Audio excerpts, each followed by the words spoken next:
जय जिनेन्द्र। भक्तांबर स्तोत्र के हिंदी अर्थ की श्रृंखला में इस वीडियो में हम श्लोक 21 और 22 का हिंदी अर्थ देखेंगे। श्लोक 20 तक के वीडियो का लिंक डिस्क्रिप्शन बॉक्स में दिया गया है। आइए शुरू करते हैं श्लोक 21। श्लोक 21। मन्येवरं हरिहरादे एव द्रष्टा द्रष्टेषु येषु हृदयं त्वयि तोषमेति किं वीक्षितेन भविता भुवि येन नान्यः कश्चिन्मनो हरति नाति भवान्तरेऽपि।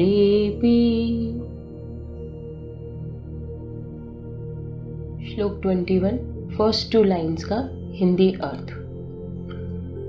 मन्य मन्य मन्य यानी कि मैं मानता हूँ। वरम अच्छा ही हुआ, अच्छा ही हुआ। फिर यहाँ पे हरि हराद्य, हरि हराद्य साथ में देखते हैं। हरि विष्णु, हराद्य महेश आदि देव। राध्य बोला है ना, हरि हराद्य आदि। एव यानी कि ही।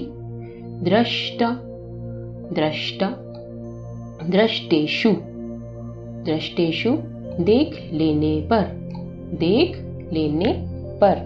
येषु यानी कि जिनके, हृदयम मन को, त्वयि आप में, तोषमेति, तोषमेति यहाँ से आया है तोषम प्लस एति यानी कि संतोष को प्राप्त करता है, संतोष को प्राप्त करता है।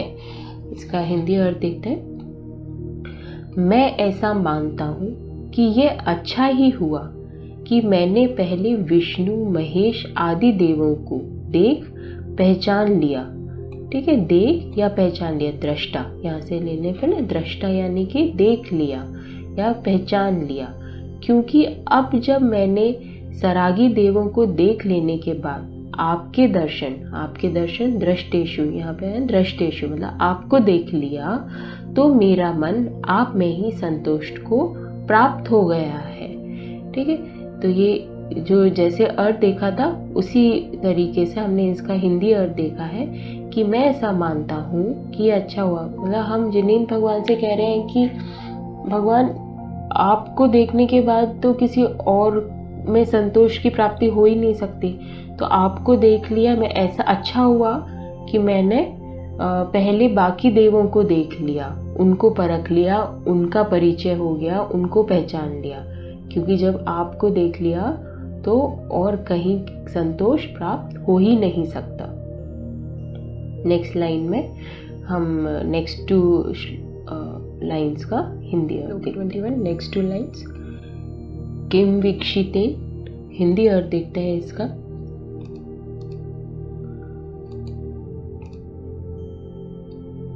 किम वीक्षितेन, ठीक है। किम यानी कि क्या, क्या। ठीक है, अब ये लाभ तो जब हम इसका अर्थ देखेंगे तो समझ आएगा कि लाभ किस लिए यूज किया है। किम, किम यानी क्या। वीक्षितेन देख लेने से, देख लेने से। भवता, भवता यानी कि आपको। भुवि, भुवि यहाँ पे भुवि, भुवि यानी कि भूमंडल, भूमंडल में। ठीक है, भूमंडल में। भुवि भू मतलब भवंतर में जो है, भूमंडल में। येन यानी जिससे। नान्य, न का यहाँ पे संधि पे, न प्लस अन्य, अन्य कोई नहीं, अन्य दूसरा नहीं। ठीक है। कश्चिन मनो, कश्चिन मनो, कश्चित आधा न म है तो ये त बना है, आधा त प्लस मनो, तो कोई मन को। ठीक है।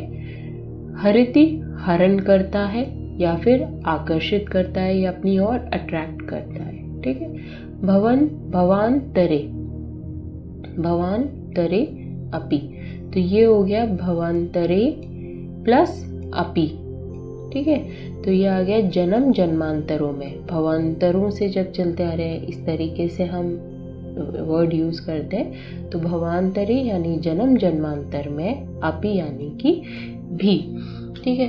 तो क्या कहना चाह रहे कि हे नाथ, हे नाथ, यहाँ पे ये एक्सक्लेमेशन साइन आया था तो इसको हम पहले ले रहे हैं। हे नाथ, आपको पहले देख लेने से, आपको पहले देख लेने से, आप कहाँ आए थे, यहाँ पे, ठीक है। आप भवता भुवि, देख लेने से आया था विक्षितेन, ये लिया। आपको पहले देख लेने से क्या लाभ था, क्या लाभ था। अब यहाँ पे है ये क्वेश्चन मार्क आया है, यहाँ पे किम यूज किया था, क्या। तो क्या यहाँ पे हमने बोला क्या लाभ था, क्योंकि आपको पहले मतलब देख लिया, जो हमने पहले लाइन में देखा था कि अच्छा हुआ मैंने पहले बाकी सरागी देवों को पहचान लिया।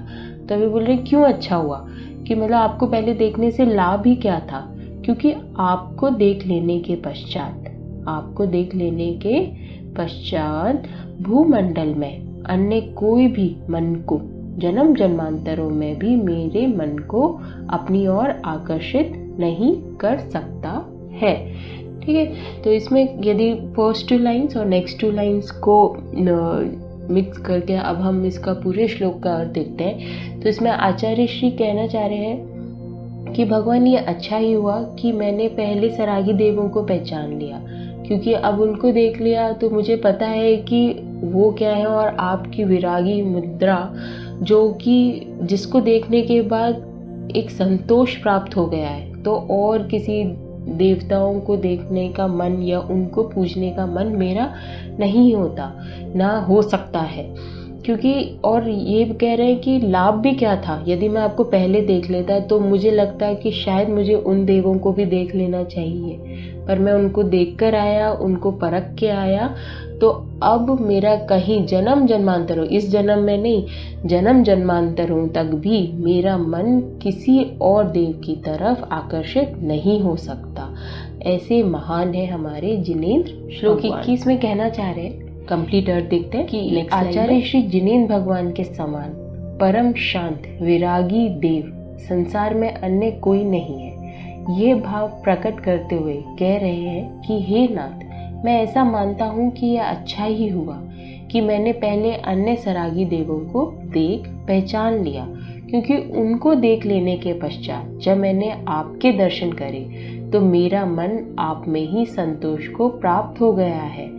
और आपको पहले देखने से लाभ भी क्या था, और आपको पहले देखने से लाभ भी क्या था, क्योंकि आपको देख लेने के पश्चात भूमंडल में, पूरे भूमंडल में अन्य कोई भी देव जन्म जन्मांतरों तक भी मन को आकर्षित नहीं कर सकता।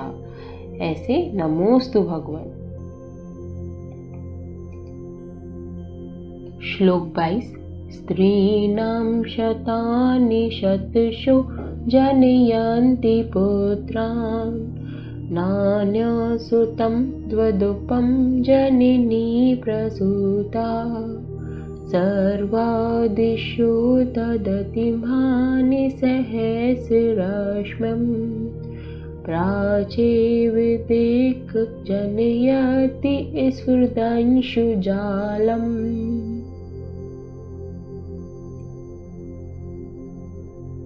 22 फर्स्ट 2 लाइन्स का हिंदी अर्थ। स्त्री नाम, स्त्री नाम यानी कि स्त्रियों के, शतानी, शतानी शतशो, दोनों का ये अर्थ होता है सैकड़ों, ठीक है। जनयंती पुत्रान, जनयंती, जनयंती यानी कि जन्म देती है, पुत्रान यानी कि पुत्रों को, ठीक है। नान्य, नान्य न प्लस अन्य, अन्य कोई नहीं, ठीक है। जो हमने पहले श्लोक में भी ये आया था नान्य, इधर भी आया है न अन्य, अन्य कोई नहीं। सुतम, सुतम यानी कि पुत्र को। द्वदुपम, द्वदुपम, द्वद प्लस उपमम होगा यहाँ पे संधि विच्छेद, द्वद प्लस उपमम। द्वद यानी कि आपको, और उपमम यानी तुल्य, मतलब आपके उपमा के बराबर या आपके तुल्य। जननी, जननी तो होती है माता को कहते हैं, यानी कि जन्म देने वाली माता। प्रसूता जन सकी या फिर जन्म दे सकी। तो हिंदी अर्थ देखते हैं कि सैकड़ों स्त्रियां, सैकड़ों यहाँ पे ये हुआ था, सैकड़ों स्त्रियां सैकड़ों पुत्रों को जन्म देती है ना, परंतु आप जैसे पुत्र को, तीर्थंकर को जन्म देने वाली जो माता है उनकी यहाँ पे बात कही है, उनकी महानता बताई है कि परंतु आप जैसे पुत्र को जन्म देने वाली माता के समान अन्य कोई नहीं है, अर्थात आपके तुल्य पुत्र को अन्य कोई स्त्री जन्म नहीं दे सकती है। नेक्स्ट स्लाइड में नेक्स्ट 2 लाइन्स का हिंदी अर्थ। सर्वा दिशो ददति भानि सहस्रश्मे, है ना। तो यह है सर्वा दिशो, सभी दिशाएं, ददति यानी कि धारण करती है, भानि, भानि यानी कि नक्षत्रों को या ताराओं को, सहस्रश्मे, सहस्रश्मम, सहस्रश्मन हजारों रश्मियों वाला या फिर हजारों किरणों वाला कौन होता है, सूर्य। प्राचीव, यहाँ पे संधि विच्छेद, प्राची प्लस एव, प्राची यानी कि पूर्व और एव यानी कि ही, पूर्व ही। दिग जनयति, दिग जनयति, यहाँ पे फिर संधि विच्छेद हुआ है, दिग प्लस जनयति। दिग का अर्थ होता है दिशा, दिग का अर्थ क्या होता है, दिशा, और जनयति जन्म देती है। स्फुरदंशु जालम, तो स्फुरद प्लस अंशु प्लस जालम। स्फुरद यानी कि प्रकाशमान, अंशु यानी कि किरणें, और जालम यानी कि समूह, जाल बनना, समूह, ठीक है। तो अर्थ क्या है इसका कि सभी दिशाएं नक्षत्रों को धारण करती है।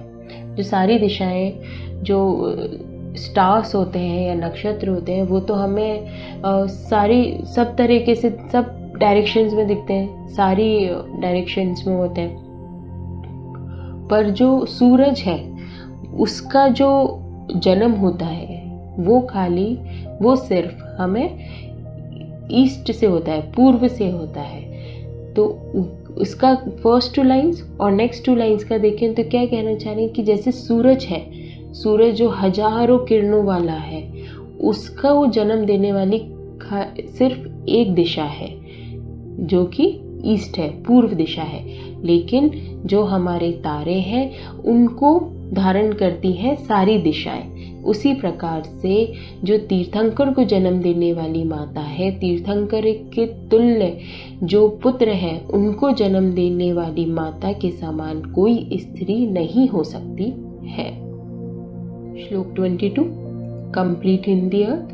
हे नाथ, संबोधन आया था वहाँ पे, तो हे नाथ हमने पहले लिया है। हे नाथ, संसार में सैकड़ों स्त्रियां सैकड़ों पुत्रों को जन्म देती है, किंतु आपके तुल्य पुत्र को जन्म देने वाली माता अन्य कोई स्त्री नहीं हो सकती है। जिस प्रकार सभी दिशाएं ताराओं को धारण करती है या नक्षत्रों को धारण करती है, पर हजारों किरणों के समूह वाले सूर्य को केवल पूर्व दिशा ही उदित या फिर जन्म देती है।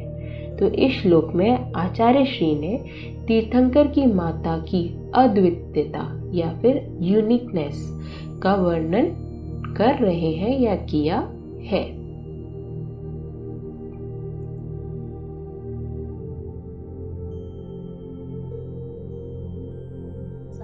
श्लोक 21 और 22 का हिंदी अर्थ समाप्त होता है। लेटेस्ट अपडेट पाने के लिए कृपया चैनल को लाइक एंड सब्सक्राइब कीजिए। धन्यवाद। जय जिनेन्द्र।